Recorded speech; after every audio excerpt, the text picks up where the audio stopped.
Hello everyone, it's Jamal Thomas. Welcome to the Progressive Soapbox. So there's a great article in BuzzFeed. I said I wasn't going to say anything else but the Russian thing for a while because I know I've been harping on the Russian thing because I think it's a big fucking deal. Do you know the atomic scientists have moved the clock to 2 minutes? This is the closest that it's been to midnight going back since I think the 1950s.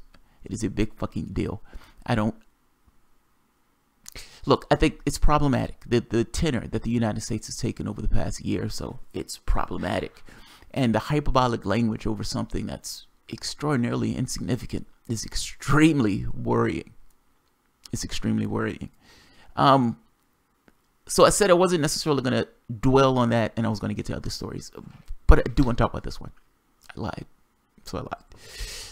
This is BuzzFeed. Stop blaming Russian bots for everything.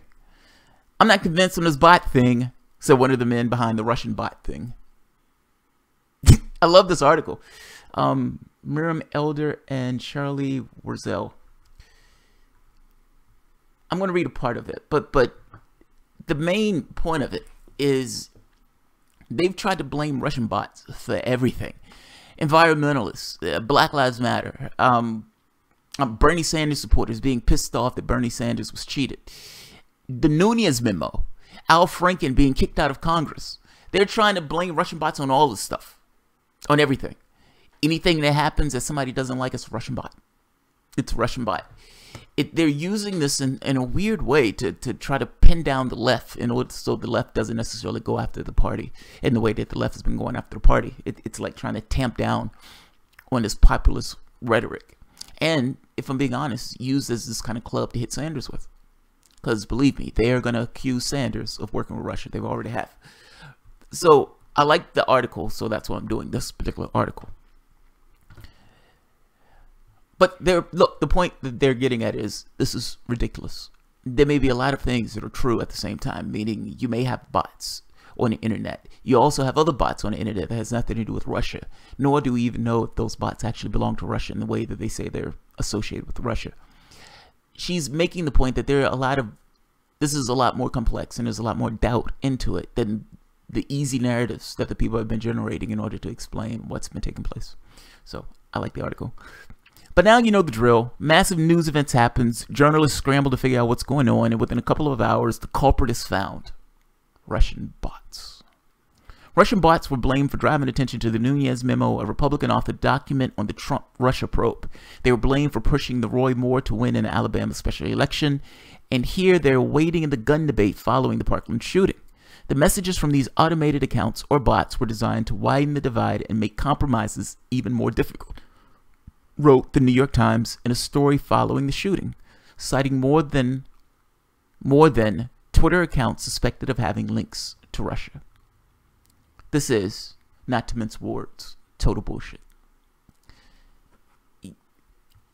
Twitter accounts suspected of having links with Russia. The point that the author is making is, what does that mean? What does that mean? I love this. The messages from the automated accounts or bots were designed to widen the divide and make compromise more difficult, wrote the New York Times in a story following the shooting, citing Twitter accounts suspected of having links to Russia. That's awesome.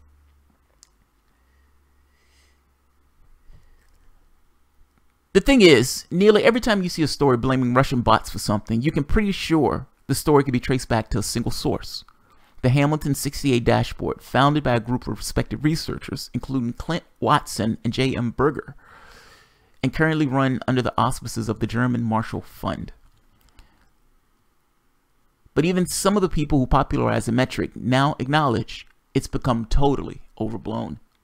I'm not convinced in this bot thing, said Watts, the co-founder of the project that is widely cited as the main, if not only, source of information on the bot thing. He also called the narrative, quote-unquote, overdone. The dashboard monitors 600 Twitter accounts linked to Russian influence efforts online, according to its own description, which means the accounts are not all directly traced back to Kremlin efforts, or even necessarily to Russia. They are all not in Russia, Watts said during a phone interview last week. We don't even think they're all commanded in Russia at all. We think some of them are legitimately passionate people that are just really into promoting Russia. So not bots.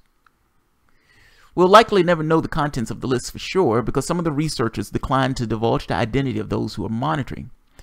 The reasons they give for secrecy include worrying that the account will change the behavior or concerns over identifying accounts that are not, in fact, linked to Russian influence efforts, also known as making a mistake. Essentially, we don't want to tell you who these are because we don't want to change the behavior of the people involved. And just in case we fuck up, we don't want you to be able to confirm the fact that we have royally fucked up.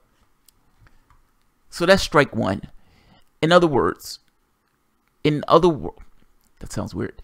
In what other world will we rely on a single source tool for anonymous province? You have one source of information. You don't even know who the people are. You have to take that source as the word of God. At what other point do you take one source as being the definitive and only thing on a particular topic? That's a good point. And then there's strike two. Let's say despite that, you still really want to put your faith in the conclusions about Russian influence. Why would you do that? Twitter is actually clogged with bots and has been for years, so taking a major vulnerability of the platform and using it to tidily explain something murky and complicated is appealing. Add to the fact that Russia did really run an operation to meddle in the US election, hacking the DNC, running real propaganda campaigns, and deploying trolls to mess with the discourse. The discourse at times seems like an attempt to keep the attention on Russia more than anything else. Everyone seems to want to believe that the Russian trolls are ruling the internet. Now, she's making the case that, yeah, even if you want to believe that the Russia stuff is involved, or Russia was involved in some of these processes, why are you so likely to wrap everything up in this particular bow? The world is a little bit more complicated than that. You may have some things that are true, some things that are false. There's no way for you to perfectly as a flat fact. No. You shouldn't settle for the easy answer of Russian bots. And here we get to strike three. One of the hardest things to do, either with accounts linked to Russian influence efforts online, whatever that means, or with the Internet Research Agency trolls who spent many months boosting Donald Trump and denigrating Hillary Clinton, is to measure how effective they really were. Did Russia troll efforts influence any votes? How do we even qualify or quantify that? Did tweets from influencers actually affect the gun debate in the United States, already so toxic and partisan before bots was a household word? Even Watts thinks the blame the bot shtick has gotten out of control. It's somewhat frustrating because sometimes we have people that make claims about it or whatever. We're like, that's not what it says. Go back, look at it, Watts says. There are certain times when it does give you great insight, but it's a one-time, but it's not a one-time thing. But it's not a one-time. I look at it for 5 seconds and write a newspaper article, and then that's it. That doesn't give you any context about it.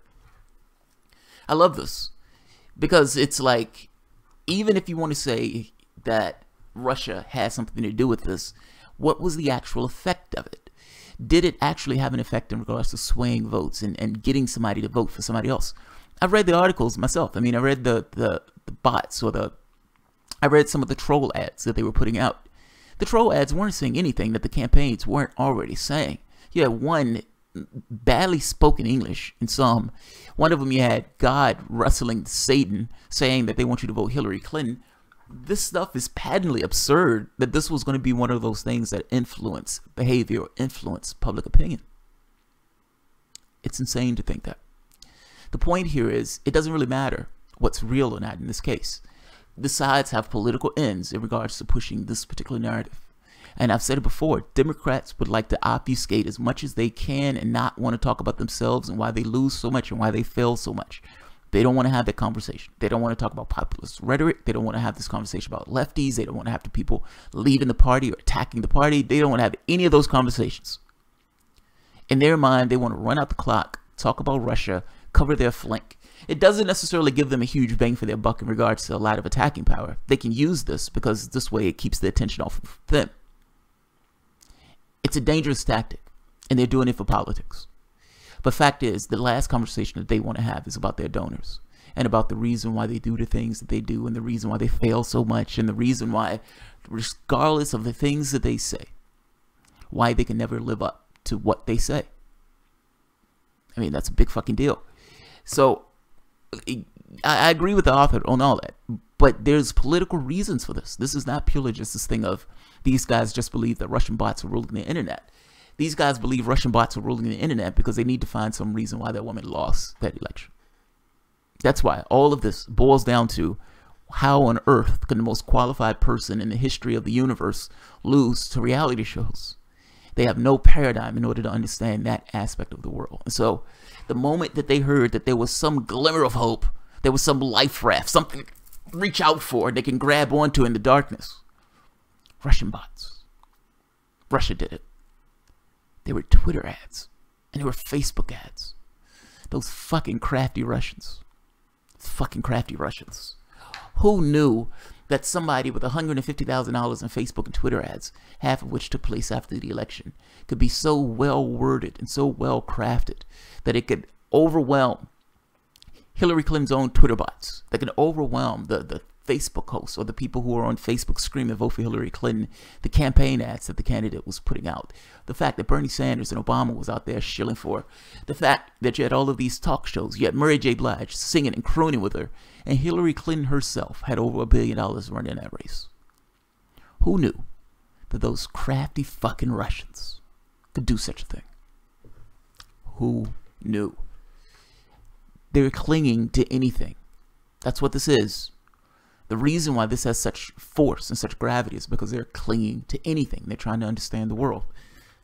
They don't get why that woman lost, because to them, she's a perfectly pleasant person. They don't get it. They don't get it. So you have Russian bots, and Russian bots are doing everything. They're taking over the world. And by the way, it also allows a convenient thing to hit the left with. I mean, if you've noticed, the Russian bots, the things that they've been hitting people with, saying that they've been Russian bots, and the environmental movement, the Nunes memo, what's the other one? The Black Lives Matter, the lefties, I mean, meaning Sanders supporters, Bernie-crats, environmentalists, that was the other thing. These are things that they're hitting the left with. I understand that they may say the right, maybe the Nunes memo, but I would argue that lefties, for the most part, also wanted that Nunes memo. So this is immensely problematic, and I think at the end of the day, even if you take everything that they're saying is true, you're still stuck with this thing of what impact did it have, and what is going to be the cause, or what is going to be the effects of the things that you're doing in response to that particular thing that you're screaming and bitching about. And certainly, Russian bots is not the cause of everything that takes place in the world. I'll put the article at the bottom. I like it. Good job. All right, guys, I will end it here. If you guys enjoy the content, feel free to share, like, subscribe, and of course, you can always support the Patreon. Thanks, guys.